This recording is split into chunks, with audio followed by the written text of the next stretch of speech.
My wife said she was going to visit her sick mother. I installed a tracker in her car and discovered she was at a motel. 2 weeks later, $17,000 disappeared from my account. I waited 6 months in silence and then canceled all the cards on her birthday. My full and true name is Ricardo Ferreira Santos. I'm 42 years old with an existence divided between complex financial spreadsheets, endless corporate meetings, and a marriage that I discovered too late was merely an elaborate facade constructed on a foundation of systematic lies, calculated betrayals, and refined psychological manipulation during 11 years of cohabitation that I naively believed was genuine. Partnership based on mutual love and reciprocal respect. I work as a financial manager in a medium-sized multinational where I spent 17 years meticulously climbing the corporate hierarchy, responsible for analyzing strategic investments, controlling substantial departmental budgets,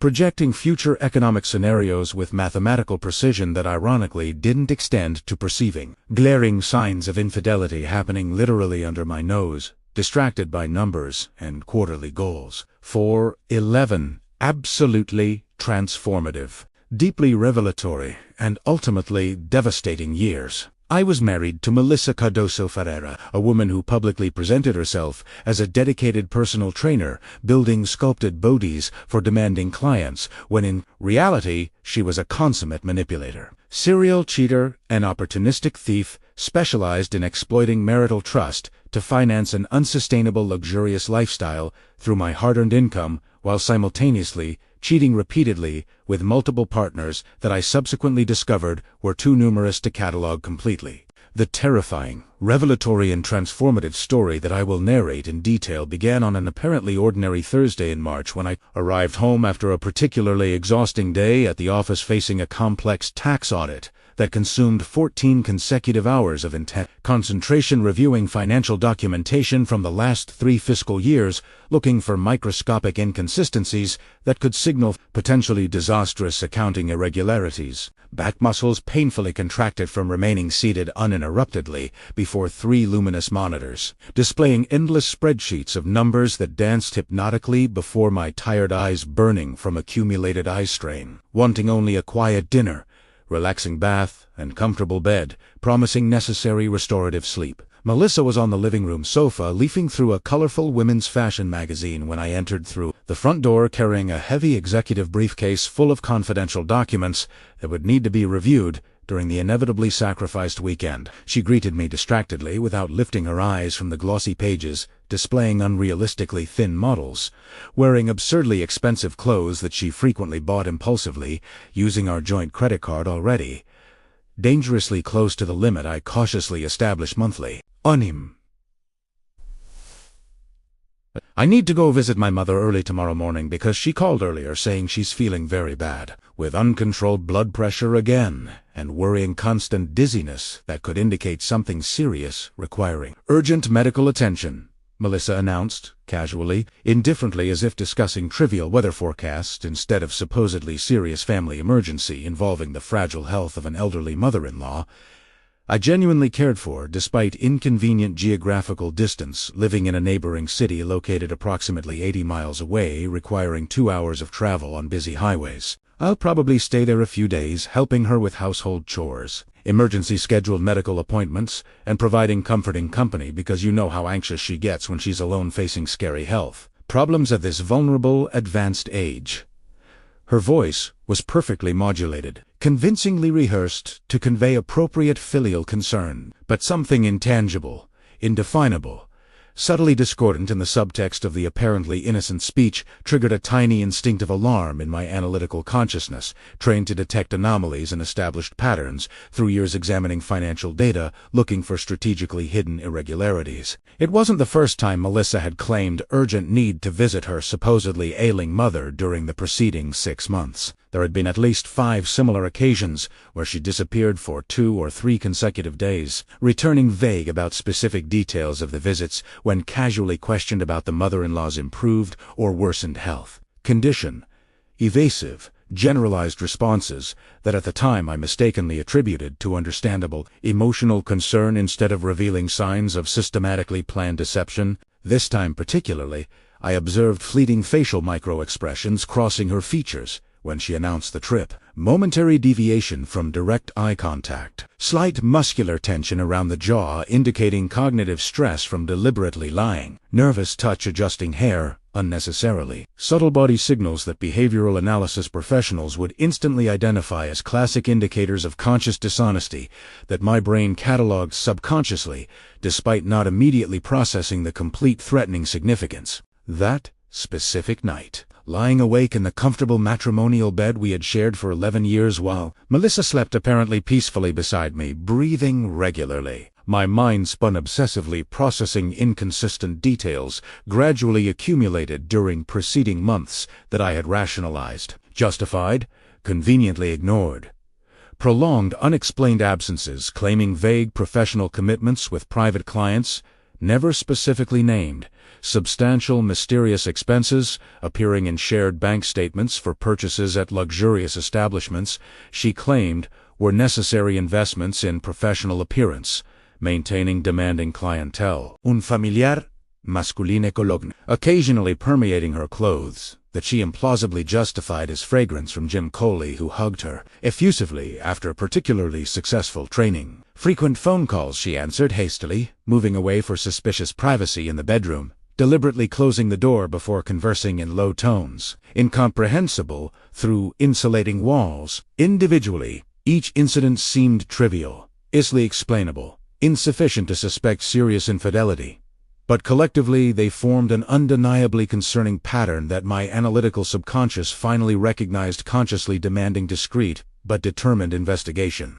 The following morning, a deceptively cheerful, sunny Friday in March, when Melissa prepared hastily for the supposed emergency trip visiting her ailing mother, I observed her carefully, discreetly through peripheral vision, pretending absorbed concentration in the morning newspaper while drinking strong coffee necessary to face another challenging corporate day. She chose surprisingly elegant, seductive clothes for the alleged occasion of caring for an elderly sick mother. A fitted, vibrant red dress, highlighting athletic curves, meticulously sculpted through countless hours, obsessively working out. Makeup applied elaborately, with professional attention to details, including dramatic eyeliner and sensual striking red lipstick. Expensive perfume, applied generously, on wrists and neck, leaving an intense aromatic trail. Impractical high heels, completely inadequate for comfortably walking, while assisting an infirm person with potentially compromised mobility. You're very elegantly dressed for an emergency family hospital visit, don't you think? I commented casually, experimentally, carefully observing her reaction, looking for revealing signs of defensive nervousness. I have an important professional appointment real quick, with a potential new client before getting on the road driving to Mom's city. I need to make a positive initial impression because she's the wife of an influential local businessman who can refer me to wealthy friends from her social circle, generating multiple lucrative future contracts. Melissa responded smoothly, convincingly, a practiced smile perfectly calibrated to convey apparent sincerity while kissing my cheek distractedly, the sweet cloying fragrance of expensive perfume invading my nostrils, provoking an uncomfortable physical reaction that I retrospectively interpreted as subconscious intuition, alerting imminent emotional danger. Don't worry excessively about Mom. I'll call updating you about her condition as soon as I arrive there and talk with doctors assessing the clinical severity of the real situation. Okay? She left hurriedly through the front door before I could respond appropriately. High heels clicking rhythmically against the corridor's ceramic floor, echoing progressively more distant, until final silence when the garage door closed, definitively separating us physically, while growing suspicions separated us emotionally progressively. Sitting alone in the kitchen, illuminated by morning sun filtering through light curtains, while the distant sound of her car disappearing down the quiet residential street dissolved into constant urban ambient noise, I made a crucial, controversial, morally ambiguous decision that some would justifiably criticize as unacceptable invasion of marital privacy, while others would defend as legitimate self-defense against suspected manipulation. I would install a discreet GPS tracker in her vehicle, monitoring real movements, contrasting with alleged narratives, verifying truthfulness or falsity of increasingly inconsistent stories about whereabouts during mysterious prolonged absences. I immediately called Alberto Mendez, my best friend for 15 years since meeting in a corporate finance postgraduate course. A divorced accountant who had traversed similar personal hell 3 years ago, discovering his wife maintained a prolonged extramarital relationship with a work colleague, resulting in financially and emotionally devastating but ultimately liberating divorce, allowing reconstruction of more authentic, life free from toxicity, disguised as functional marriage. Beto, I urgently need your help with a delicate, potentially explosive situation involving Melissa, I began hesitantly, voice choked by conflicting emotions of anticipated guilt for violating marital privacy, contrasting with imperative need for definitive truth replacing corrosive uncertainty, progressively consuming mental peace. I have growing suspicions based on recent altered behavior from her, accumulated narrative inconsistencies, subtle but undeniable signs suggesting possible systematic infidelity that I need to investigate discreetly before confronting directly, risking being additionally deceived through convincing denials and calculated emotional manipulation. She masterfully dominates. Alberto listened silently, patiently, while I unloaded repressed anxieties, anticipated shame of possibly being publicly betrayed while remaining naively ignorant, like the stereotype of a deceived husband everyone knows except himself, finally responding with wisdom painfully conquered through his own traumatic personal experience. Ricardo, I understand perfectly exactly what you're feeling anguishingly, because I went through the same torturous psychological hell 3 years ago when I started suspecting Carla, but tried to convince myself repeatedly that I was being irrationally paranoid, pathologically jealous, imagining non-existent betrayals from personal insecurity, instead of recognizing glaring evidence that my subconscious perceived clearly, but consciousness defensively denied. He said with a voice loaded with authentic empathy and masculine solidarity, rarely openly expressed in a culture that teaches men to systematically repress emotional vulnerability. Definitive truth, however devastatingly painful it may eventually be, is infinitely preferable to uncertainty that progressively corrodes trust, transforming the relationship into a psychological prison of perpetual doubt and paralyzing anxiety. I know an excellent, extremely discreet private investigator named Carlos Tavares, former civil police officer with 26 years' experience tracking unfaithful spouses, specialized in installing undetectable GPS devices monitoring vehicular movements in real time through encrypted smartphone application, guaranteeing absolute operational privacy. I'll pass you his contact immediately and you call.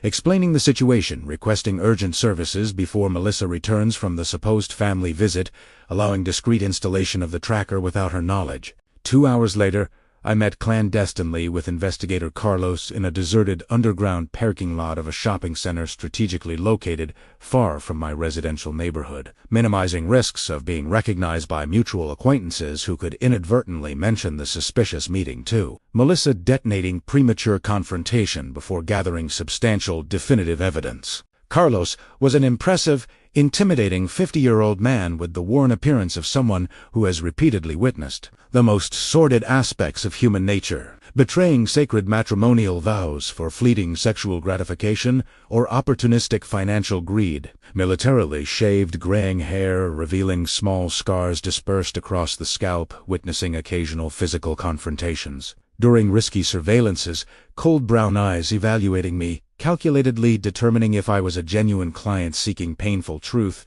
or a paranoid husband looking to justify unfounded jealousy through external professional validation. Mr. Ricardo, before we proceed formally establishing a professional client-investigator relationship with all associated legal and ethical implications, I need to honestly clarify realistic expectations about what my specialized services can or cannot definitively reveal. Carlos began with a deep, professional voice modulated by decades conducting difficult conversations with emotionally vulnerable clients confronting the devastating possibility of confirmed marital betrayal. A GPS tracker discreetly installed in your wife's vehicle will allow precise monitoring of geographical location in real time.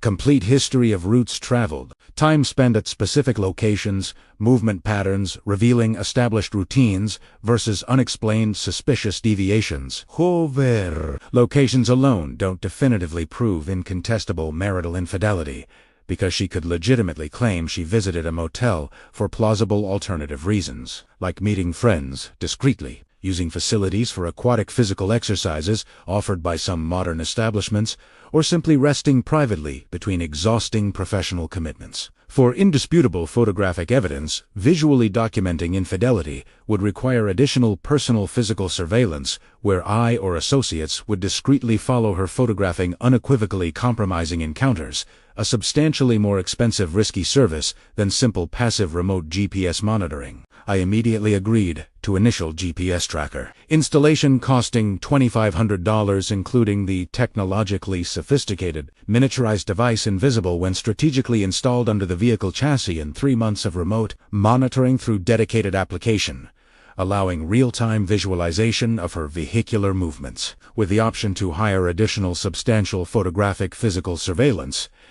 if circumstantial GPS evidence justified the additional investment, definitively confirming preliminary suspicions. Carlos scheduled discreet tracker installation for Sunday morning when Melissa would supposedly still be visiting her mother, allowing unimpeded access to the vehicle safely parked in the private residential garage without risk of premature detection, compromising the investigative operation before collecting sufficient data, conclusively establishing revealing behavioral patterns. The weekend passed agonizingly, interminably, while I anxiously awaited Sunday morning tracker installation, each minute dragging heavily like torturous hours of uncertainty amplified by Melissa's suspicious communicative silence, who called only twice briefly during 3 entire absent days, claiming the mother was medically stabilized but needing continuous comforting company for a few more additional days before returning home. Short, evasive conversations, avoiding specific details about received medical treatment, names of consulted doctors, prescribed medications, performed exams, information we would normally naturally share in genuinely legitimate circumstances of real family emergency. Saturday night, unable to sleep adequately, despite accumulated physical exhaustion. I sat alone in the darkened living room drinking cheap whiskey directly from the bottles, behavior uncommon for me as a typically controlled, disciplined person in all life. Aspects looking at old photographs from our wedding held 11 years ago in an elaborate, expensive ceremony celebrating a union I genuinely believed would be eternal, indissoluble, based on true love and unbreakable mutual commitment. Her young, hopeful face in the photographs, smiling radiantly, wearing a white dress, symbolizing purity that retrospectively seemed a cruel joke, considering the probable infidelities I was about to devastatingly discover. Sunday, at precisely 8 o'clock in the morning, Carlos arrived discreetly, driving a common, unidentified sedan, parking 2 houses away from my residence to avoid curious neighbor attention, bringing specialized technical equipment including a miniaturized GPS tracker, approximately the size of a matchbox, but substantially lighter, weighing only 2 ounces. Internal battery, lasting approximately 6 months between recharges through magnetic induction, without needing physical access to the device after initial installation. Water-resistant and impact-resistant external case protecting sensitive electronics against corrosive environmental elements like rain, mud, road salt during winter. Complete installation took only 15 efficient minutes. Carlos professionally sliding under her vehicle using a hydraulic jack, elevating the suspension, allowing comfortable access to the lower chassis, magnetically fixing the tracker in a strategically hidden location completely invisible even during routine. Conventional mechanical inspections, unless a mechanic specifically looked for hidden electronic devices. Preliminary signal test, confirming GPS transmission functioning perfectly with geographical location accuracy within a margin of error of approximately 10 feet under ideal atmospheric conditions. Done, Mr. Ricardo. The system is fully operational. You can start monitoring her movements immediately through the application I just installed on your personal smartphone, protected by a secret password chosen exclusively by you, guaranteeing that no one else can access sensitive, tracked information. Carlos professionally instructed, demonstrating basic application functionalities, including real-time map visualization showing the vehicle's current location updated every 30 seconds, complete history of routes traveled during the last 72 hours automatically stored, customizable alerts notifying when the vehicle enters or exits specific predefined geographical zones, like for example the perimeter around the mother-in-law's residence that Melissa claimed to be visiting, allowing immediate verification if the narrative corresponded. to reality or revealed itself as a complete, deceptive fabrication. I strongly recommend not confronting her immediately when you detect the first location inconsistency, because she could plausibly claim the GPS tracker technically malfunctioned, generating erroneous location, or invent a superficially plausible explanation about visiting a friend residing near the motel, coincidentally, or accuse you of pathological paranoia, unfounded jealousy, unjustifiably violating her privacy by installing a tracking device without appropriate marital consent. Melissa returned home Monday afternoon, claiming the mother-in-law was finally stabilized sufficiently to stay alone, again with help from a temporarily hired nurse, visiting daily, monitoring vital signs, administering prescribed medications, a superficially plausible but not independently verifiable narrative, because I deliberately avoided directly calling my mother-in-law,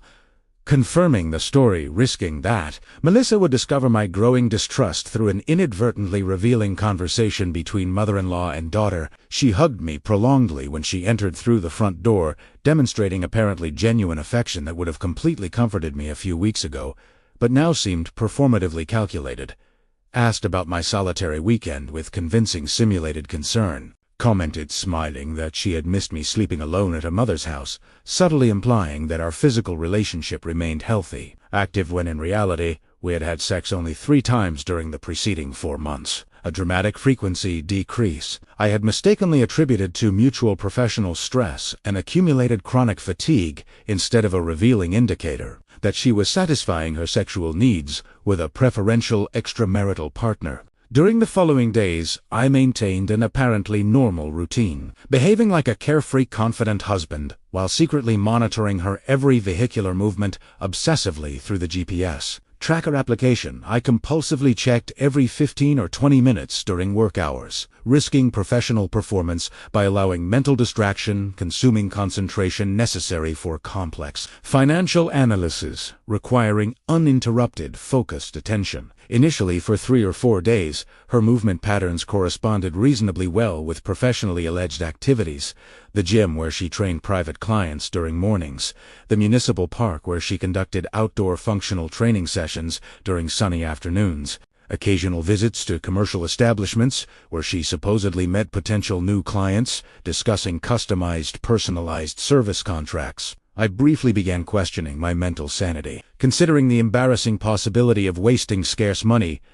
emotional resources pursuing unfounded suspicions generated by irrational paranoia and pathological masculine insecurity instead of real, confirmable infidelity. Then, the following Thursday at exactly 2:32 p.m., while I feigned absorbed concentration in a tedious departmental meeting discussing quarterly budget projections, a discreet notification vibrated silently on my personal smartphone, hidden discreetly under documents spread on the conference table. I quickly, furtively glanced at the illuminated screen, revealing a devastating, simple, direct message from the tracker application. Vehicle entered zone of interest, Paradise Gardens, motel located on Peripheral Avenue away from known residential areas. My heart literally stopped beating, momentarily before racing violently like a dysregulated engine, hands trembling uncontrollably, making papers on the table shake perceptibly. Cold sweat instantly sprouting on forehead and armpits, soaking expensive dress shirt, breathing becoming shallow, rapid, while the conference room seemed to spin vertiginously around me, as if gravity had been suddenly suspended, leaving me floating, disoriented, in nauseating emptiness. "Ricardo, are you okay? You look suddenly pale, sick." Fernanda Costa, senior analyst colleague, sitting adjacently, asked, worriedly, lightly, touching my arm, trying to capture attention, her voice sounding distant, distorted, as if speaking through a long, echoing tunnel. I mumbled something incoherent about sudden nausea, possible food poisoning from suspicious corporate lunch. Excused myself hurriedly from the meeting, stumbling clumsily through lined chairs, escaping to the men's bathroom where I locked myself in an individual stall, sitting heavily on the closed toilet seat, opening the tracker application with trembling fingers, almost letting the smartphone slip from sweaty hands multiple times. The GPS location showed unequivocally that Melissa's vehicle remained parked precisely at the geographical coordinates corresponding to Paradise Gardens Motel, an establishment notoriously known locally as a discreet meeting point for illicit extramarital relationships by offering private individual garages, attached directly to rooms, allowing guests to enter-exit without being publicly seen by other customers or administrative staff, except the discreet receptionist accepting cash payments without registering true personal identifications of clients, preserving anonymity, essential for furtive adult. I remained locked in that cramped corporate bathroom stall for a long 45 minutes that seemed like eternity suspended in time while trying to mentally process the devastating confirmation of my worst suspicions accumulated during preceding months. Hands trembling uncontrollably holding the smartphone as if it were a grenade about to explode permanently, destroying the last of the life I naively believed was solid and real when in truth it was an elaborate construction on a foundation of systematic lies and methodically calculated betrayals. The tracker application showed with brutal surgical precision that Melissa's vehicle remained completely parked at the exact coordinates of the motel for exactly 2 hours and 17 consecutive minutes. More than enough time to unequivocally confirm this wasn't an innocent quick stop to use public restrooms or buy something at an adjacent commercial establishment, as my desperate mind frantically tried to rationalize, seeking plausible alternative explanations that preserved the comfortable illusion of functional marriage, instead of confronting the terrifying reality of systematic marital infidelity happening literally while I worked honestly, accumulating financial resources, sustaining the comfortable lifestyle she parasitically enjoyed. I finally staggered out of the men's bathroom, carefully avoiding direct eye contact with concerned colleagues who observed my obvious physical transformation from controlled, competent professional to man visibly psychologically shaken on the verge of complete emotional collapse, mumbled vague excuses about urgent family emergency requiring immediate office departure, collected essential personal belongings from my meticulously organized workstation, ignoring curious questioning looks from Fernanda and other departmental analysts, drove mechanically through congested afternoon urban traffic without consciously registering the route, traveled until randomly parking in a deserted municipal park strategically located approximately 2 miles away from the cursed motel where my wife was cowardly betraying sacred matrimonial vows we had publicly exchanged 11 years ago before emotional relatives and festive friends, celebrating a union we genuinely believed would be eternally sitting alone in the silent car parked under the welcoming shade of a leafy tree, while distractedly watching innocent children playing cheerfully on a colorful playground accompanied by vigilant mothers who chatted animatedly on nearby benches, sharing trivialities of carefree motherhood. I felt successive waves of devastating, contradictory emotions violently traversing my fragmented consciousness. Explosive anger initially burning viscera like corrosive acid melting internal organs, followed rapidly by crushing sadness flooding chest, compressing lungs, making adequate breathing difficult. Then paralyzing shame, imagining all mutual acquaintances whispering piteously about the pathetic publicly deceived husband while remaining naively ignorant, working dedicatedly financially supporting his unfaithful woman who spent his resources on an unknown clandestine lover. Finally, protective numbness, temporarily anesthetizing unbearable pain, allowing minimal functionality necessary to survive the next critical hours without completely psychologically crumbling. I called Alberto again, with fingers still visibly trembling, making precise typing of familiar numbers difficult. Voice choked by emotions forcibly repressed when he answered worriedly after the second ring, instantly recognizing caller ID. Identifying my corporate number. Beto, you are absolutely right. In all warnings you made years ago when you first met Melissa and said there was something fundamentally wrong. Artificial, calculated in the way she performatively behaved around me versus how she acted naturally. When she thought no one was critically observing, I began with voice artificially controlled, through monumental conscious effort, not to hysterically scream or convulsively cry on the phone, revealing the complete extent of internal emotional collapse happening simultaneously. The GPS tracker definitively confirmed she's at this exact moment at a motel notorious for hosting discreet extramarital relationships, remained parked there for more than 2 consecutive hours, making it absolutely impossible to justify her presence through innocent, alternative explanations that my desperate mind tries to invent, protecting me from the devastating truth I already viscerally know, but resist completely consciously accepting. Alberto remained respectfully silent for a long 10 seconds, allowing me to process the initial verbalization of confirmed betrayal before responding with a voice loaded with painful empathy conquered through similar traumatic personal experience. lived in preceding years when he discovered his own wife's infidelity, resulting in devastating but ultimately liberating divorce. Ricardo, my friend, I'm deeply sorry you're going through exactly the same torturous psychological hell I experienced when I finally confronted undeniable evidence of Carla's betrayal after months, systematically denying obvious signs that any objective external observer would instantly identify, but I stubbornly ignored, deliberately protecting fragile ego and comfortable illusion of functional marriage, based on genuine mutual love, instead of unilateral, systematic manipulation, he said, pausing briefly, organizing thoughts carefully before continuing with essential practical guidance. Now that you have definitive confirmation through objective technological evidence, impossible to alternatively rationalize, you need to make crucial strategic decisions quickly about how to proceed investigating the complete extent of infidelity. Before directly confronting Melissa Riskin that she convincingly denies using refined manipulative techniques during years of cohabitation,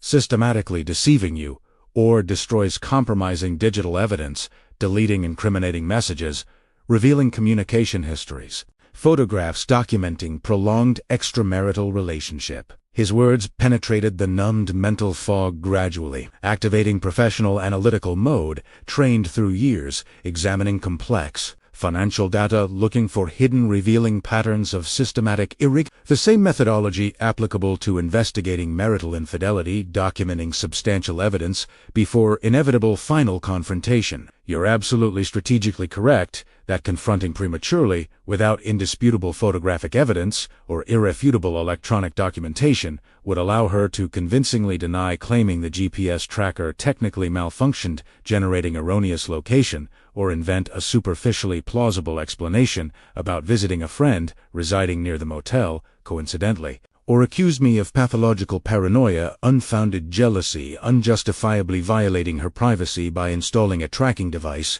without appropriate marital consent. I responded methodically, organizing fragmented thoughts into a logically structured action plan. I need to immediately hire investigator Carlos for photographic physical surveillance, visually documenting her encounters with the unknown lover, collect digital evidence, discreetly accessing her smartphone when she's sleeping deeply after exhausting physical training shift, leaving her temporarily unconsciously vulnerable, verify bank statements, thoroughly looking for unexplained suspicious expenses that might reveal financial patterns, sustaining prolonged extramarital relationship through expensive gifts, frequent romantic dinners, recurring hotel stays secretly paid. We finished the phone conversation after Alberto agreed to meet me personally that same night at his apartment, strategically located distant from my residential neighborhood, minimizing risks of Melissa inadvertently discovering the conspiratorial meeting through casual encounter with mutual acquaintances who could innocently mention having seen me talking seriously with my best friend at an uncommon time, suggesting significant personal crisis happening secretly. I drove slowly back home, deliberately arriving after the usual time Melissa would expect my return from work, allowing her adequate time to return from the clandestine adulterous encounter.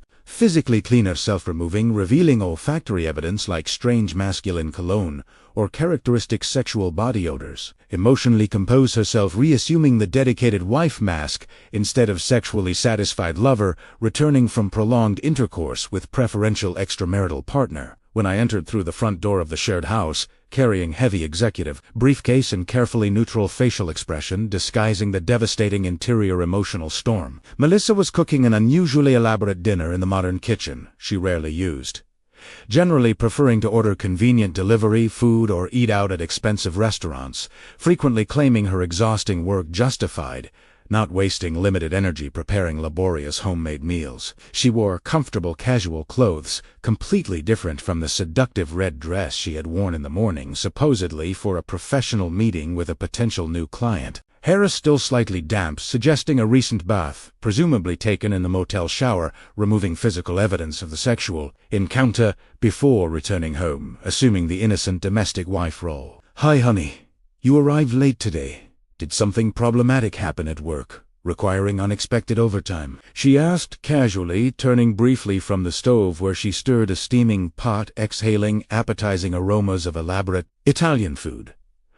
A practiced smile perfectly calibrated to convey appropriate marital concern that would have completely comforted me weeks ago but now seemed performatively calculated, revealing conscious manipulation refined through years of systematic deceptive practice. The departmental meeting unexpectedly extended, discussing complex quarterly budget projections, requiring additional detailed analysis before the executive presentation scheduled next week. I lied smoothly, easily, surprising myself with the convincing naturalness of the verbalized falsehood, when during 11 years of marriage I had practiced rigorous, unwavering honesty, naively believing that reciprocal communicative transparency was the essential foundation of healthy, functional relationship based on genuine, mutual trust, instead of retrospectively recognizing that Melissa never shared the same commitment to marital truthfulness, systematically practicing calculated dissimulation, while I remained pathologically, honestly vulnerable to her manipulative exploitation. How was your day training, demanding private clients, and visiting your mother, checking if her health condition improved or deteriorated since last week's visit? I added an apparently innocent, but strategically designed question, testing if she would maintain the false narrative about visiting my mother-in-law or inadvertently revealed a detectable inconsistency in the fabricated story about her whereabouts. During the afternoon, when she was really at the motel, cowardly betraying sacred matrimonial vows. Mom is much better, happily. Blood pressure finally stabilized with medication appropriately adjusted by the emergency consulted cardiologist. Dizziness substantially diminished, allowing her to resume light domestic activities carefully supervised by the temporarily hired visiting nurse. Melissa responded fluently, excessively detailed, suggesting prior mental rehearsal of the elaborate story, anticipating my questioning about the alleged visit. Eyes momentarily avoiding direct eye contact when mentioning invented specific medical details, probably signaling subconscious, psychological discomfort associated with deliberately lying about a serious matter involving maternal health that I would normally take extremely seriously, demonstrating appropriate genuine concern for my esteemed mother. I spent most of the afternoon there helping her organize confusingly accumulated medical documents, scheduling subsequent follow-up appointments with various specialists, preparing nutritious, balanced meals, facilitating her complete, comfortable recovery. Each additional detail, spontaneously elaborated without my specific request, reinforced growing suspicion that the entire story was a complete fabrication meticulously constructed, covering her real activities incompatible with the image of dedicated wife, concerned daughter, she performatively projected. We dined together in relative silence. Superficial conversation limited to safe, daily trivialities, carefully avoiding potentially revealing or emotionally charged topics. Me mechanically chewing delicious food elaborately prepared that I would have genuinely appreciated under normal circumstances but now tasted like dry ashes in my mouth. Nauseated by persistent nausea, induced by secret knowledge of confirmed betrayal, she remained completely unaware I had definitively discovered through discreet tracking technology. I observed her discreetly through peripheral vision, while feigning absorbed concentration on the plate before me, mentally cataloging fleeting facial micro-expressions, subtle body language, revealing communicative patterns. I now interpreted completely differently through the lens of informed suspicion instead of previous naive trust, allowing her to systematically manipulate my perceptions during years of deceptive cohabitation. She seemed relaxed, satisfied, almost radiant with characteristic post-sexual energy I would have mistakenly attributed to endorphins released during exhausting physical training if I didn't know the devastating truth about the real origin of the satisfied glow in her green eyes and subtly complacent smile, occasionally curving her lips while presumably reminiscing about the recent sexual encounter with the unknown clandestine lover. After the awkward dinner finished, Melissa retired to the bedroom claiming accumulated fatigue from a particularly physically demanding day training, multiple consecutive clients, and emotionally caring for her sick elderly mother, giving me the perfect opportunity to discreetly escape for the nocturnal meeting with Alberto, discussing subsequent investigative strategy thoroughly. I patiently waited 45 minutes until hearing her regular breathing through the closed bedroom door, indicating deep sleep achieved, then silently exited through the front door, carefully locking behind me. Drove quickly through deserted residential streets, illuminated only by irregularly spaced lampposts projecting long distorted shadows on cracked sidewalks, to Alberto's apartment located in a modest but well-maintained building in a lower-middle-class neighborhood predominantly inhabited by young single professionals and childless couples. Alberto received me at the door with a prolonged, silent, fraternal embrace that communicated deep empathy better than words possibly could, guided me to a compact but comfortable living room decorated minimalistically, reflecting his simplified life after liberating divorce 3 years prior, served generous whiskey in heavy crystal glasses, while we sat on a comfortable worn sofa, confronting the complex strategic challenge of the complete extent of Melissa's infidelity before inevitable final confrontation. First, immediate priority is hiring investigator. Carlos 4. Photographic, physical surveillance. Starting immediately tomorrow, documenting visually her next encounters with the unknown lover, capturing indisputable images, exiting the motel together, embracing, kissing publicly, any intimate physical behavior impossible to alternatively explain as innocent platonic friendship. Alberto began organizedly, his own experience informing valuable practical guidance. Simultaneously, you need to discreetly access her smartphone when she's sleeping deeply or in a prolonged shower. Verify text messages exchanged with the lover revealing the prolonged relationship's nature. Intimate photographs privately shared. Frequent phone call history during specific times correlating with her invented claims about professional commitments or family visits. I completely agreed with his strategic assessment, recognizing the urgent need to document substantial multiple evidence before directly confronting Melissa, risking that she convincingly denies or destroys compromising evidence, making favorable divorce proceedings impossible recovering. Patrimony invested during 11 years of fraudulent marriage based on unilaterally exploited trust. I'll call Carlos first thing tomorrow morning before going to the office. Explain the situation thoroughly, requesting immediate start of photographic surveillance beginning tomorrow when Melissa leaves, supposedly, to train private clients, but possibly secretly meeting the clandestine lover at a prearranged discreet location. I planned methodically, analytical brain finally functioning productively again after initial paralysis induced by traumatic shock of betrayal discovery. Regarding smartphone access, I have the unlocked password because we always shared mutual device access under the pretext of appropriate marital transparency. Never imagining, ironically, she would use this reciprocal trust to hide secret adulterous communications, probably regularly. Deleted, removing incriminating digital evidence, but possibly recoverable. Through specialized forensic software, if subsequently necessary, we spent the following 3 hours exhaustively discussing all strategic aspects of the planned investigation. Ideal timing to access her smartphone without arousing defensive suspicions. Discreet methods of photographing bank documents, revealing suspicious unauthorized expenses. Appropriate legal approach for inevitable litigious divorce, maximizing my patrimonial protection, minimizing financial losses through unfavorable asset division accumulated during marriage. Emotional, psychological implications of confronting proven betrayal versus simply divorcing silently, without dramatic revelation of collected evidence. Alberto generously shared lessons painfully learned during his own traumatic divorce. Crucial importance of controlling emotions during inevitable confrontations, avoiding anger explosions that could be used against me, legally characterizing me as emotionally unstable,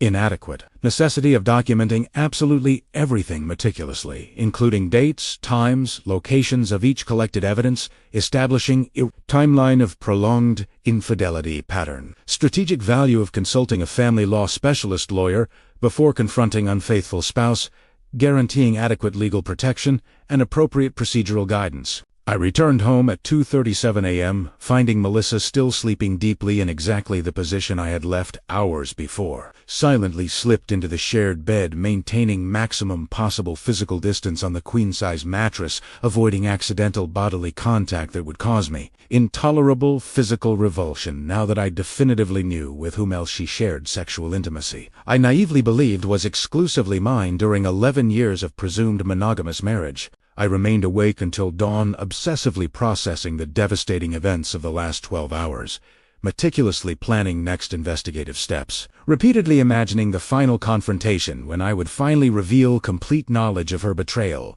observing the dedicated wife mask disintegrate, revealing true manipulative, calculating nature, systematically hidden during an entire decade of deceptive cohabitation based on elaborate lies and refined Dissimulation convincingly performatively practiced. The following morning, a depressing, cloudy Friday in March, I called investigator Carlos at precisely 8:15 a.m. from the locked office bathroom, guaranteeing absolute conversational privacy, concisely professionally explained the situation, requesting immediate start of photographic surveillance, documenting Melissa's movements during subsequent days, identifying the unknown lover, establishing frequent meeting patterns, capturing irrefutable visual evidence of marital infidelity, impossible to convincingly deny during inevitable confrontation or subsequent litigious divorce proceedings. Carlos listened attentively, asking specific clarifying questions about her daily routines. Detailed physical description facilitating unequivocal visual identification in crowded public locations. Model, make, color of regularly driven vehicle. Professionally versus personally frequented addresses, any relevant contextual information, assisting, efficient, discrete surveillance, maximizing probability of quickly capturing definitive, compromising photographic evidence, minimizing accumulated investigative costs. Mr. Ricardo, based on thoroughly provided information and extensive experience conducting similar surveillances documenting marital infidelities, I estimate I'll be able to capture substantial photographic evidence within approximately 1 operational week, possibly less if she maintains a predictable regular meeting pattern with her lover during specific weekly days. Carlos professionally assessed calculating success probabilities based on typical behavioral patterns of prolonged extramarital relationships versus isolated opportunistic cases. My fees for intensive physical surveillance are $4,000 weekly, including all operational expenses like fuel, specialized photographic equipment, telephoto lenses, possible discreet bribes to hotel-motel security guards, allowing access to guest registration information, detailed daily reports updating you about her movements, and progressively accumulated investigative progress. Additionale,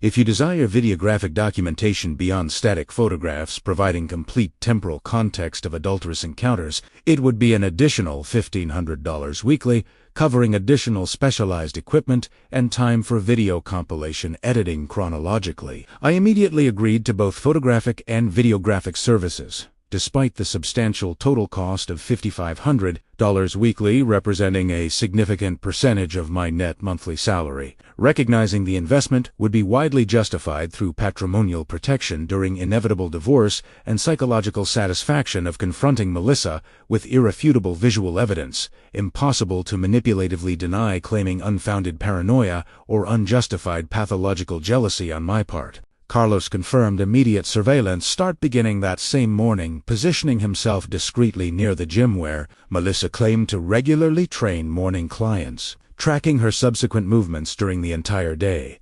photographically documenting all suspicious interactions with unknown masculine individuals, particularly any encounter at discreet locations suggestive of clandestine intimate relationship like cheap motels, unfamiliar residential apartments, romantic restaurants away from areas frequented by our mutual acquaintances. During the following 4 days, I maintained an apparently normal routine at work and home, behaving like a carefree, confident husband while internally consumed by corrosive anxiety awaiting Carlos's daily reports detailing Melissa's movements, simultaneously secretly accessing her smartphone during early mornings when she slept deeply. After exhausting days of physical training, combined with presumed sexual encounters, with her lover completely draining physical energy, I gradually discovered devastating digital evidence confirming the complete extent of prolonged infidelity. Text messages exchanged with a contact anonymously saved as client, clearly revealing the romantic sexual nature of the relationship through intimate, explicit language. Suggestive emojis, coded references to past encounters, and carefully planned future meetings. Private photographs mutually sent showing both in intimate suggestive poses, impossible to alternatively interpret as innocent professional platonic friendship. The lover, gradually identified through combined digital and physical investigation, was Lucas Ferreira, a 34-year-old independent personal trainer who worked at the same gym where Melissa regularly trained clients. The extramarital relationship apparently initiated approximately 8 months prior based on dates of first digitally preserved exchanged messages, despite her attempts to regularly delete conversations, temporally coinciding with the dramatic decrease in physical intimacy between us.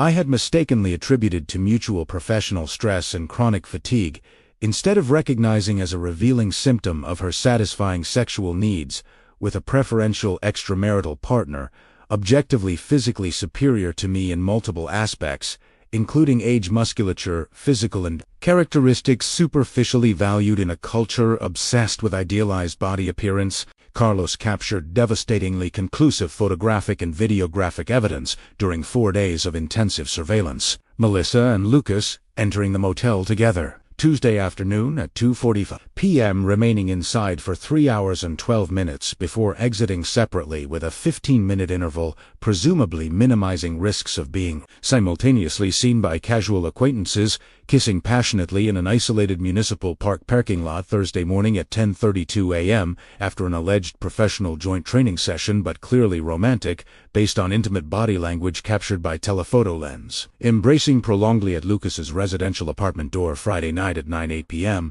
when she claimed to be visiting a sick friend needing solidarity company, but was really spending the complete night with her lover returning home only Saturday morning at 6:45 a.m., inventing an elaborate story about having unexpectedly slept on her friend's sofa after she suddenly improved, allowing Melissa to finally rest after an exhausting night devotedly caring for her. I compiled a comprehensive dossier containing absolutely all evidence meticulously collected during the intensive investigative week, 147 high-resolution digital photographs, documenting multiple encounters between Melissa and Lucas in various unequivocally romantic, intimate contexts. 2 professionally edited videos, totaling 43 minutes, showing chronological sequences of their synchronized arrivals, departures from the motel, public affectionate physical interactions, entrance to Lucas's apartment with Melissa, remaining inside during the complete night. Screenshot captures of 286 exchanged text messages revealing the explicit sexual nature of the prolonged relationship, including detailed planning of future encounters and nostalgic reminiscences of particularly memorable past encounters. Bank statements highlighting my unauthorized expenses on the joint credit card totaling $17,400 during the preceding 8 months for expensive gift purchases, romantic dinners, luxurious hotel stays, essentially financing her extramarital relationship with financial resources hard-earned by me working honestly while she systematically, cynically betrayed marital trust. The discovery of the $17,400 illegitimately diverted from the joint credit card represented the definitive final catalyst, transforming paralytic traumatic shock into unwavering iron determination to confront the systematically documented betrayal through irrefutable evidence, meticulously accumulated during the intense investigative week that revealed the complete extent of Melissa's prolonged infidelity, with Lucas cynically financed, using my financial resources hard-earned, working honestly 60 hours weekly while she built a secret parallel romantic relationship, exploiting marital trust. I naively offered, believing in reciprocal mutual fidelity, fundamental for healthy functional marriage, based on genuine respect, instead of unilateral calculated manipulation, performatively practiced during 11 years of deceptive cohabitation. I consulted attorney Patricia Mendonca, renowned specialist in family law contentious divorces, with 23 years experience, witnessing the worst facets of broken relationships, an impressive 48 woman with penetrating blue eyes, instantly assessing credibility through decades observing lies, manipulations. During countless legal depositions, light brown hair with natural gray streaks pulled in an elegant professional bun, conveying authority, painfully conquered, representing hundreds of devastated clients, traversing traumatic matrimonial dissolutions, frequently involving infidelities, similarly discovered through private investigations, systematically documenting betrayals, like my particular situation, presented standard recognizable characteristics she professionally immediately identified when I presented the carefully compiled comprehensive dossier. Mr. Ricardo, based on substantial thoroughly presented evidence, including irrefutable photographic, videographic documentation, digital message records unequivocally revealing the sexual nature of the prolonged extramarital relationship. bank statements demonstrating unauthorized appropriation of joint financial resources, totaling $17,400 to finance the secret adulterous relationship. You possess an extremely favorable solid basis for litigious divorce proceedings founded on unquestionably proven infidelity, allowing maximum patrimonial protection of your individual assets accumulated before or during marriage. Dr. Patricia, professionally assessed, methodically reviewing each document, presented chronologically organized in a voluminous folder, completely occupying her desk. Additionally, unauthorized appropriation of joint financial resources potentially configures the crime of misappropriation of family patrimony, depending on specific judicial interpretation, although personally I recommend focusing primarily on civil divorce proceedings, recovering diverted assets through civil judicial mechanisms instead of pursuing criminalization of her conduct that would indefinitely prolong litigation, generating substantial additional emotional financial costs without guarantee of effective criminal conviction, given Brazilian courts' historical pattern of unfortunately indulgently treating intra-family patrimonial crimes. I completely agreed with her strategic guidance, prioritizing expeditious civil divorce, maximizing recovery, minimizing unnecessary prolongation of emotional suffering through vindictive criminalization of Melissa's conduct that would temporarily satisfy revenge desire, but would cost dearly financially, psychologically, during years of interminable criminal litigation, probably resulting in minimal, symbolic, unsatisfactory conviction, considering the substantial emotional resource investment required pursuing this less pragmatically strategic alternative route. Dr. Patricia elaborated a multifaceted divorce strategy, including immediate petition for judicial separation of assets, blocking Melissa's access to joint bank accounts, shared credit cards, preventing additional resource appropriation during proceedings, judicial request for financial compensation for the $17,400 illegitimately diverted, plus accrued interest, monetary correction since dates of original fraudulent transactions, favorable patrimonial division considering my disproportionate contribution to acquisition maintenance of marital assets, including the residential property acquired majority with my salary during the cohabitation decade,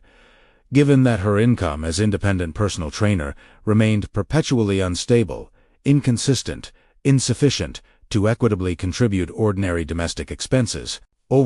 Before formally initiating litigious divorce proceedings through filing initial petition at competent court, I made a personal strategic decision to wait silently, patiently, during 6 complete months, discreetly, monitoring her continuing infidelity through the permanently installed GPS tracker, while simultaneously, systematically reorganizing personal finances, discreetly transferring substantial liquid assets to new individual bank accounts, strategically opened at different financial institutions where Melissa had no access knowledge of existence, canceling broad powers of attorney, previously naively granted, allowing her to freely move my financial resources without supervision, questioning, altering beneficiaries of life insurance policies, retirement investments, replacing her name with my mother, Donna Ruth, as exclusive beneficiary, guaranteeing that if something tragically happened to me during the preparatory period preceding formal divorce, Melissa would inherit absolutely nothing of the patrimony arduously accumulated during 17 years of dedicated corporate career. During those emotionally devastating but strategically necessary 6 transformative months, I maintained an appearance of marital normalcy, performing the role of carefree, confident husband while secretly documenting each new infidelity episode through continuous GPS monitoring, revealing a pattern of regular meetings. Tuesdays, Thursdays, Fridays, with Lucas at various, always discreet locations away from known residential areas, meticulously cataloging each additional unauthorized expense on the joint credit card. Melissa continued using carelessly, accumulating additional debts, totaling more $8,300 during the preparatory period, bringing total accumulated misappropriation to $25,700, a substantial amount representing approximately 4 months of my net salary wasted, financing her extramarital relationship cynically,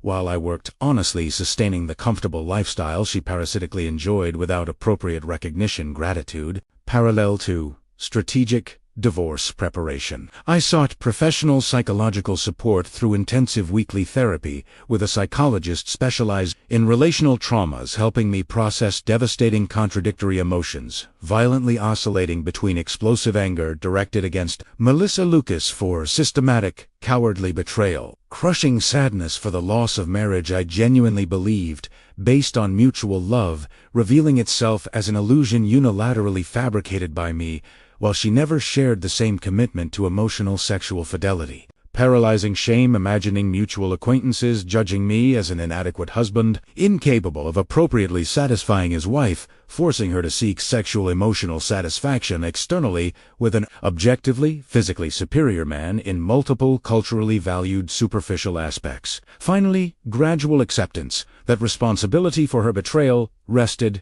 exclusively on her conscious choices to systematically exploit my trust instead of honestly communicating relationship dissatisfactions, allowing reconciliation attempts, or mutually respectful, dignified separation. Therapist Dr. Marcos Silva, 46-year-old clinical psychologist specialized in recovery from complex relational helped me understand Melissa's manipulative behavioral patterns, systematically practiced during marital cohabitation. I had mistakenly normalized, attributing to harmless personal idiosyncrasies instead of recognizing as revealing signs of pathological narcissism characterized by performative superficial empathy instead of genuine, constant need for external validation through multiple simultaneous romantic partners, inability to assume personal responsibility for destructive actions, always blaming external circumstances or other people for negative consequences of own choices, instrumental exploitation of intimate relationships, aiming material financial gains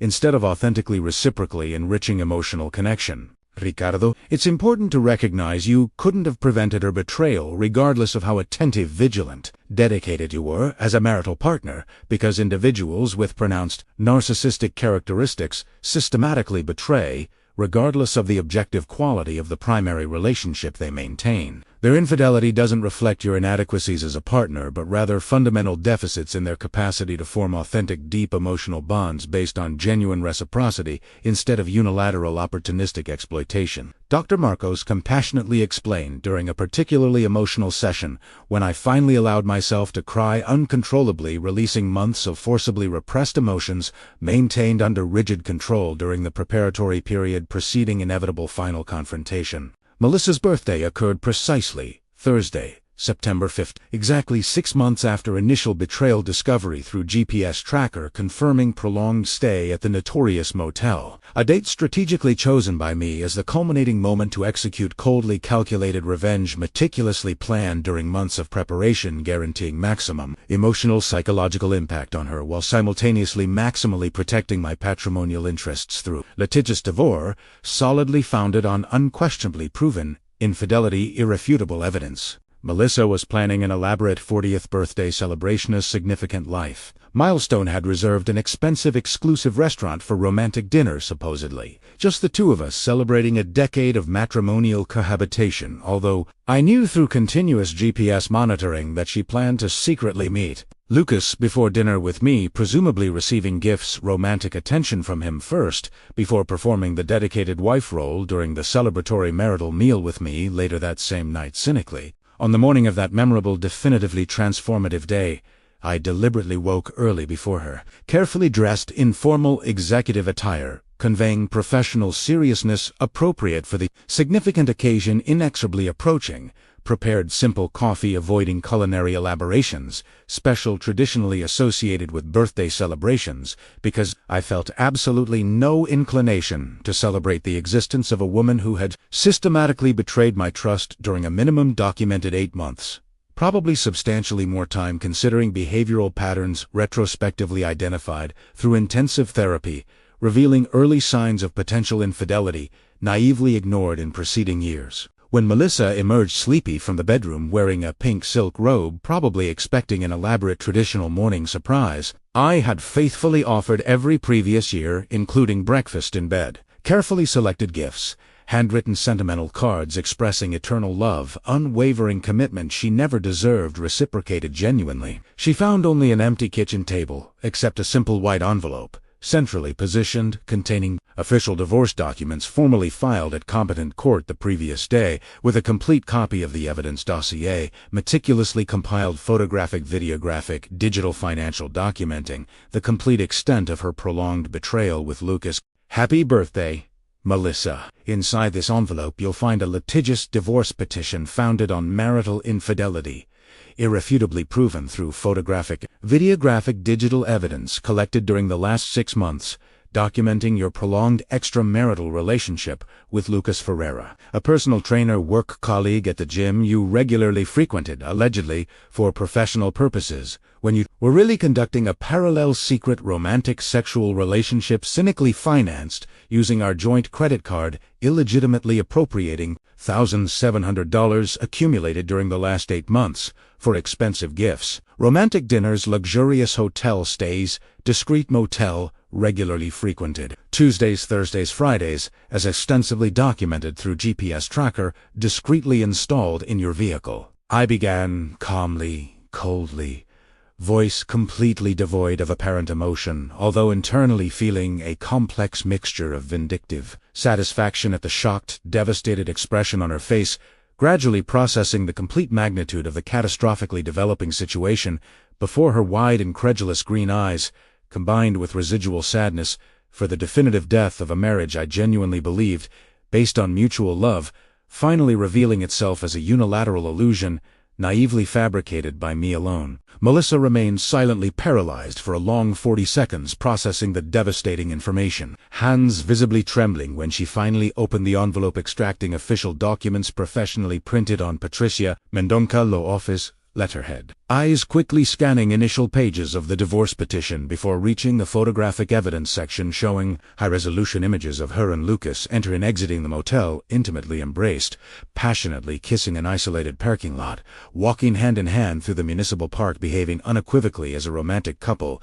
instead of platonic professional colleagues, she would inevitably defensively claim, trying to convincingly deny conclusively visually documented, irrefutable reality. Ricardo, I can explain. It's not what it superficially appears to be. Lucas and I are just close friends, work colleagues who developed a deep but completely platonic, non-physical emotional connection. These photographs were taken out of context, maliciously misinterpreted by whoever you hired, illegally spying on me, unjustifiably violating my privacy. Based on your unfounded pathological paranoia jealousy, she tried weakly. Predictably, exactly as Alberto had warned months ago, she would initially respond convincingly,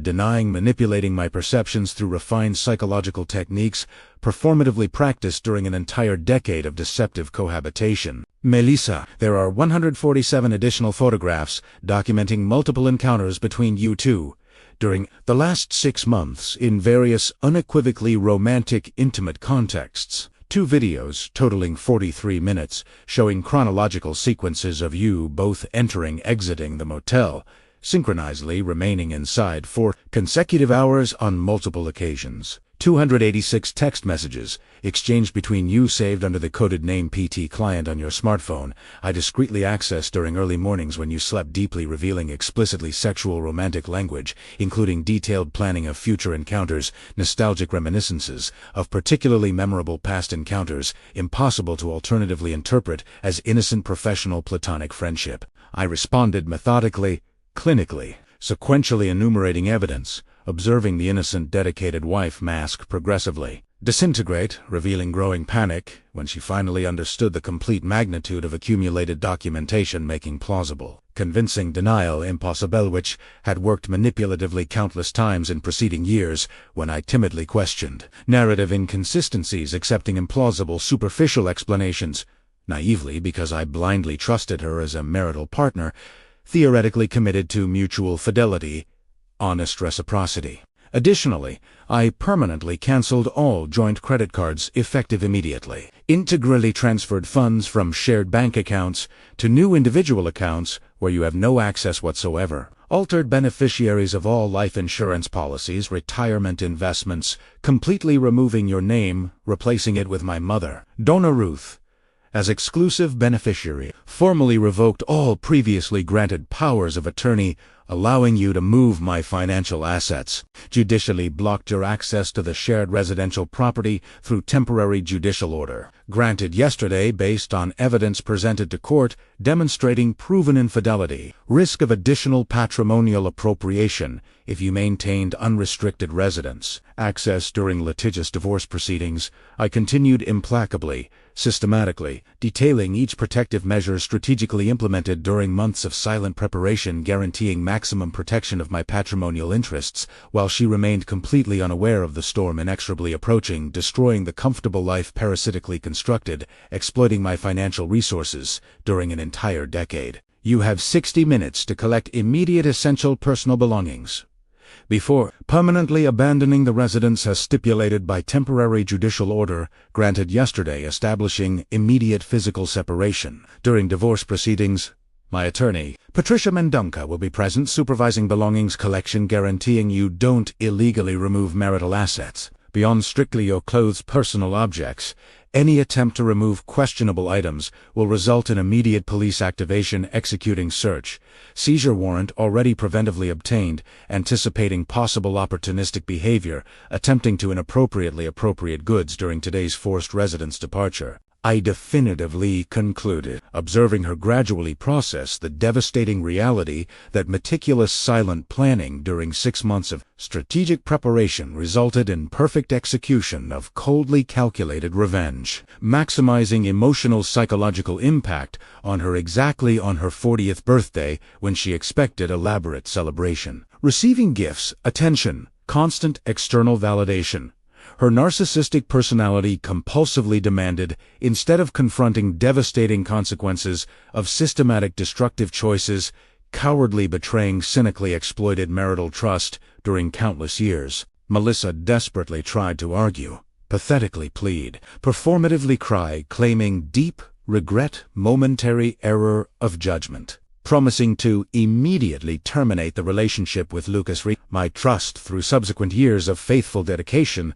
But her words resonated empty, hollow, devoid of genuine authenticity because I finally recognized through months of intensive therapy that she demonstrated only panic at losing the comfortable lifestyle financed by me instead of genuine remorse for emotional psychological damage caused through systematic prolonged betrayal, exclusively concerned with material financial consequences of imminent divorce, losing access to my abundant resources instead of authentically lamenting the destruction of a supposedly emotionally significant relationship for her too theoretically. I remained absolutely inflexible, unwavering before her manipulative pleas. Attorney Patricia Mendonca arrived punctually as previously scheduled, professionally supervising Melissa's personal belongings collection, guaranteeing strict conformity with temporary judicial order, preventing improper appropriation of marital assets during forced residence departure, completed exactly 57 minutes after process initiation, as stipulated by judicially established time limit.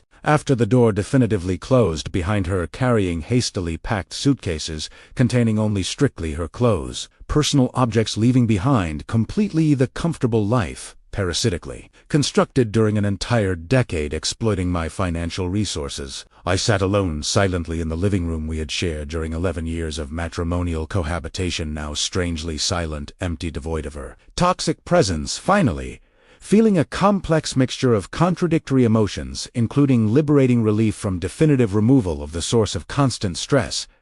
anxiety the relationship with her retrospectively recognized through intensive therapy, moderate vindictive satisfaction from successful execution of strategically planned confrontation, maximizing emotional psychological impact on her, precisely at the significant birthday moment, when she expected celebration instead of devastation.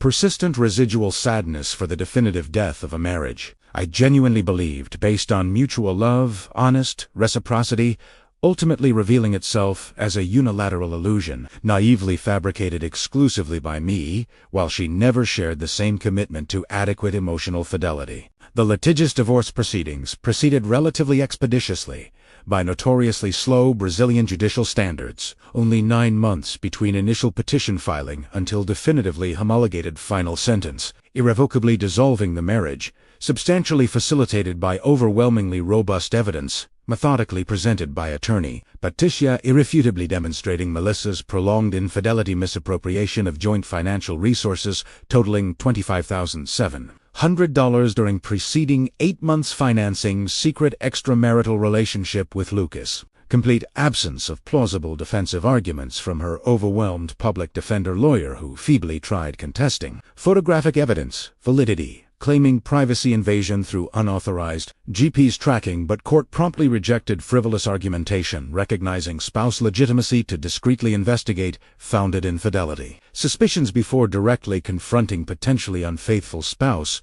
risking compromising evidence destruction. The divorce judicial sentence was extremely favorable to me. The judge recognized my disproportionate contribution to acquisition maintenance of marital assets during cohabitation decade, given Melissa's income, instability, inconsistency as independent personal trainer, minimally contributing to ordinary domestic expenses while freely appropriating my financial resources for superfluous personal expenses, including secret extramarital relationships cynically financed. Determined 80-20 patrimonial division, substantially favoring me instead of traditional 50-50 equal division, considering aggravating circumstances of proven infidelity, misappropriation of marital resources, ordered Melissa to integrally restitute the illegitimately appropriated $25,700. Plus accrued interest monetary correction since dates of original fraudulent transactions totaling approximately $32,000, single immediate payment under penalty of forced judicial execution, garnishment of her future wages until integral debt judicially recognized settlement. Melissa tried appealing the unfavorable sentence, claiming injustice of disproportionate division, requesting judicial review, determining traditional equal division. However, the Superior Court integrally maintained the first instance decision, recognizing the judge's solid foundation based on irrefutable, systematically presented evidence, demonstrating her exclusive culpability for matrimonial dissolution through prolonged infidelity, misappropriation of marital resources, fully justifying favorable patrimonial division. For me, as the innocent spouse victim of systematic calculated betrayal during years of cohabitation, supposedly based on mutual fidelity, honest reciprocity, never effectively practiced by her, only superficially performing the dedicated wife role, a secret parallel extramarital relationship cynically exploiting my trust, during a substantial, precisely indeterminate, but minimally documented 8-month period conclusively through professional private investigation. Melissa never voluntarily paid the judicially ordered $32,000 restitution, necessitated forced judicial execution through monthly garnishment of her wages during 3 consecutive years, until integral judicially recognized debt settlement, accrued additional procedural costs accumulated during prolonged forced execution, prolonged by her obstinate resistance to comply with definitive, irrevocably adjudicated judicial determinations, demonstrating until the last possible moment the same personal financial irresponsibility characteristic of her during matrimonial cohabitation, when she impulsively spent my resources without concern for future consequences, parasitically trusting I would indefinitely sustain her comfortable lifestyle, regardless of systematically practiced impudently irresponsible destructive behavior during countless years. The extramarital relationship between Melissa and Lucas abruptly terminated approximately 3 months after finalized divorce, when he apparently discovered she had been married during their entire relationship, deliberately omitting crucial information, similarly deceiving him, as she had systematically deceived me, according to information casually obtained through mutual acquaintances frequenting the same gym where both worked professionally.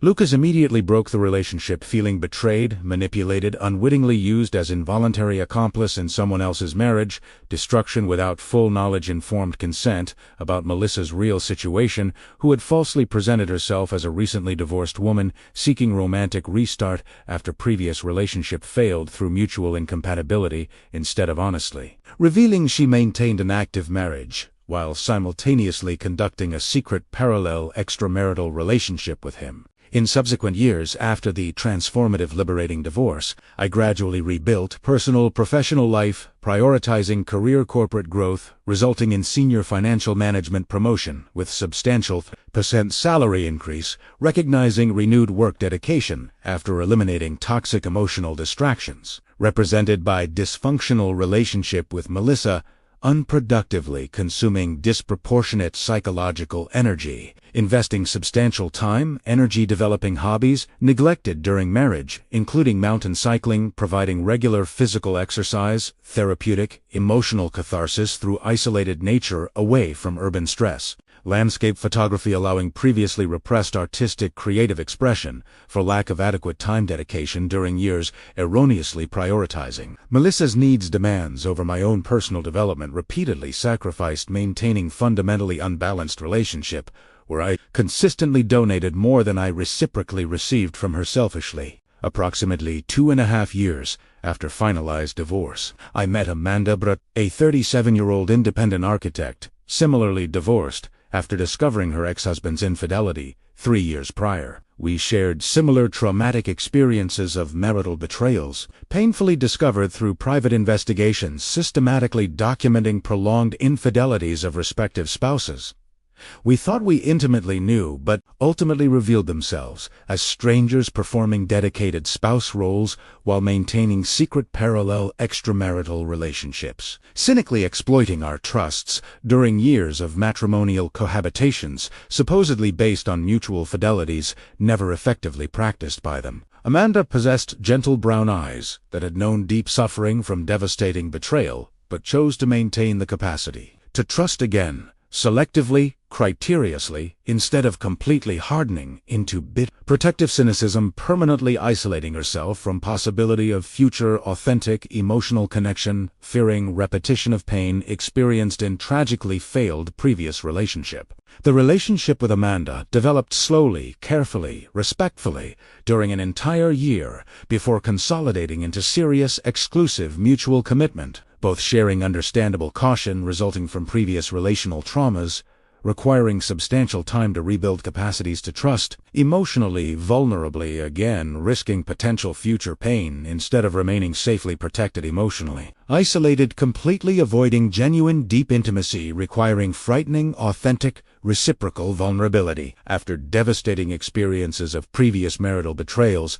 destroying fundamental trusts in human capacities to form lasting bonds based on honest fidelities, genuine reciprocities. Amanda consistently demonstrated through concrete daily actions instead of just empty words, superficial promises. Melissa performatively offered genuine commitment to rigorous communicative honesty even when uncomfortable, inconvenient, deep respect for my individual autonomy, encouraging independent personal growth, instead of trying to egoistically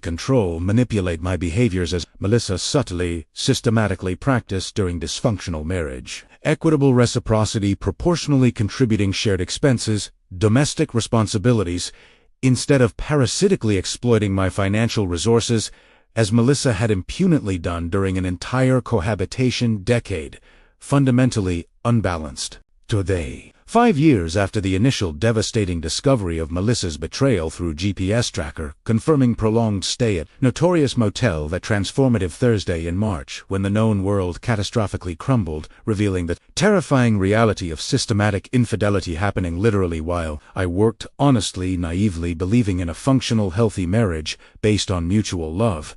I paradoxically recognized that her betrayal, although initially painfully emotionally devastating, was ultimately a necessary catalyst forcing substantial transformative growth that would remain indefinitely dormant within the mediocre, comfortable zone of toxic relationship mistakenly normalized as satisfactory functional matrimony when it really represented a psychological prison limiting my full personal development potential, repeatedly sacrificed accommodating her selfish demands. Prioritarily, instead of cultivating healthy balance between mutual fundamental individual needs in truly functional, reciprocally enriching relationship, I obviously don't thank for the betrayal, nor completely forgive her. Destructive actions causing substantial emotional suffering during subsequent months following initial discovery. While painfully processing loss of marriage, genuinely believed, significant, ultimately revealing itself as a unilateral illusion,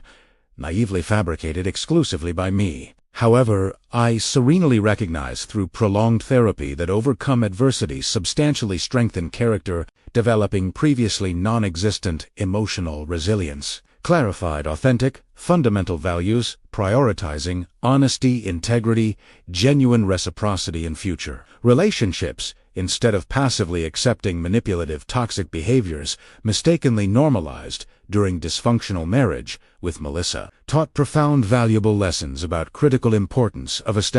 maintaining healthy personal boundaries in intimate relationships, protecting own emotional well-being, instead of repeatedly unlimitedly sacrificing oneself, accommodating selfish demands of partners, cynically exploiting naive generosity. Revenge: strategically executed, canceling credit cards, blocking bank accounts, removing shared residence access, precisely on her 40th birthday when she expected elaborate celebration instead of complete. Devastation of comfortable life, parasitically constructed during an entire decade, provided understandable, justifiable temporary satisfaction, considering the extent of irrefutably documented systematic betrayal. However, lasting, true satisfaction came subsequently through reconstruction of genuinely satisfying authentic life, based on integrity, honesty, reciprocity, values consistently practiced in healthy, functional relationship with Amanda. Dramatically contrasting with previous toxic, dysfunctional relationship with Melissa, characterized by fundamental imbalance, unilateral exploitation, systematic impudently practiced during countless years, while I remained naively ignorant, performing the dedicated, faithful husband role, mistakenly believing in reciprocity, mutual commitment never effectively existing, except in my deluded imagination. That transformative Thursday in March, when I unequivocally discovered through GPS tracker that Melissa remained parked at notorious motel for prolonged hours while falsely claiming to visit supposedly ailing mother, simultaneously marks the devastating end of previous life based on naive, illusory trust, and the challenging beginning of consciously, criteriously, authentically reconstructed existence, prioritizing honesty, integrity, genuine reciprocity in future relationships, instead of passively accepting manipulative, toxic behaviors, mistakenly normalized as inevitable in adult, intimate relationships. Melissa may have stolen money, temporarily destroyed self-esteem, transitionally broken faith in human capacity to form lasting bonds based on honest fidelity. However, she completely failed in the implicit objective of permanently, irreversibly destroying me, because I was reborn stronger, wiser, more discerning from the devastation ashes caused by her systematic betrayal, an existential victory infinitely transcending any judicially recovered monetary value or temporary vindictive satisfaction provided by canceling cards, blocking accounts, removing shared residence access precisely on her significant birthday, maximizing deservedly justified, devastating emotional psychological impact, considering the extent of calculated cruelty of prolonged betrayal systematically impudently practiced during years of matrimonial cohabitation, supposedly based on mutual love, reciprocal fidelity, fundamental honesty, never effectively practiced by her, only superficially performing socially expected roles of dedicated spouse while selfishly pursuing personal gratifications through secret parallel extramarital relationships, cynically financed with resources hard-earned by me, honestly working 60 hours weekly, sustaining the comfortable lifestyle she parasitically enjoyed without appropriate recognition, gratitude, demonstrating genuine appreciation for substantial sacrifices consistently made, prioritizing our collective well-being over my own neglected individual needs, repeatedly maintaining fundamentally unbalanced, unsustainable long-term relationship inevitably destined to eventually collapse through discovered betrayal or divorce initiated by me, finally recognizing toxic destructive patterns mistakenly normalized during an entire decade of dysfunctional cohabitation, performatively masked as mutually enriching, satisfactory, functional matrimony, when it really represented systematic unilateral exploitation, impudently practiced by her, taking advantage of my excessive, naive generosity, trust, vulnerably offered, mistakenly believing in reciprocity, mutual commitment, equitably shared when reality clearly demonstrated through systematically accumulated evidence that she never shared the same level of commitment, appropriate emotional, sexual fidelity for theoretically monogamous exclusive marital relationship based on mutual trust, fundamental honesty, genuine reciprocity consistently practiced by both partners equitably instead of unilaterally, exclusively by me, naively, while she systematically exploited, offered vulnerability, trust, generously pursuing selfishly personal gratifications through parallel,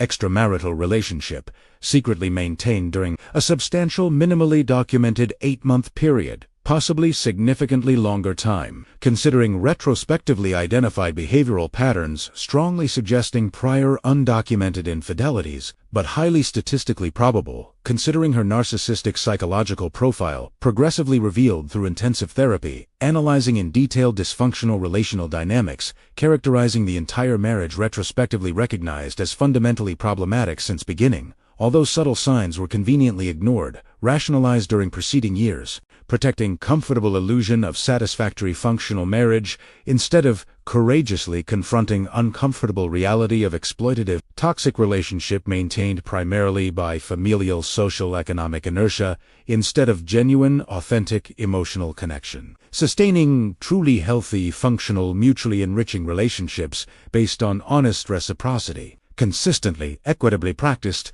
by both partners equally. Sharing responsibilities, contributions, mutually satisfied needs, instead of fundamental imbalance characterizing previous dysfunctional relationship where I consistently substantially donated more than I reciprocally received from her, parasitically exploiting my generosity dedication during an entire decade of matrimonial cohabitation, ultimately revealed to be based on systematic unilateral exploitation instead of genuine, equitable, mutually beneficial, enriching, sustainable long-term partnership.